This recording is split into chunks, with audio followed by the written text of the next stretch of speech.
Si Miguel Malvar ay isang general na Pilipino na may mahalagang papel sa Rebolusyong Pilipino laban sa pamumuno ng mga Espanyol.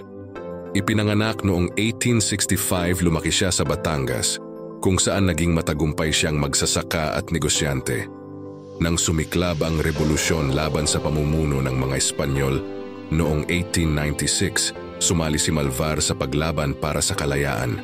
Mabilis siyang umangat sa hanay at naging mapagkakatiwalaang pinuno sa loob ng mga revolusyonaryong puwersa.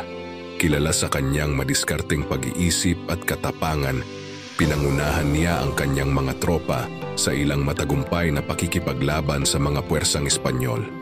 Pagkatapos ng digmaang Espanyol-Amerikano, kinuha ng Estados Unidos ang kontrol sa Pilipinas na humantong sa isang bagong labanan na kilala bilang Philippine-American War.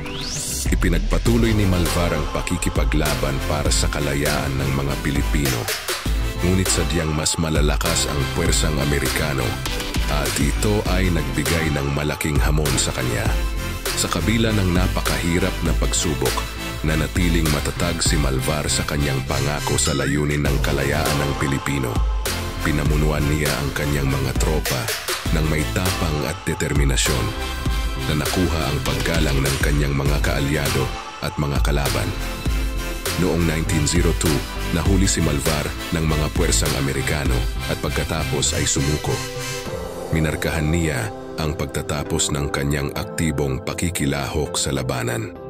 Nang maglaon ay pinili niyang magtrabaho para sa kapayapaan at pagkakasundo na nagtataguyod para sa kapakanan ng kanyang kapwa Pilipino. Ang isa sa nakakalungkot na kabanata ng buhay niya, nang kalimutan ng karamihan ang nagawa niya sa ating bansa, lalo na nung naging ikalawang Pangulo siya ng Philippine Republic. Sa kabila ng kanya kapansin-pansing kontribusyon sa kasaysayan, ay hindi binigyan si Malvar ng pagkilalang nararapat sa kanya. Oras na para bigyang liwanag ang kanyang walang humpay na tapang at pagmamahal sa pamamagitan ng mga monumentong ipapatayo sa ating bansa.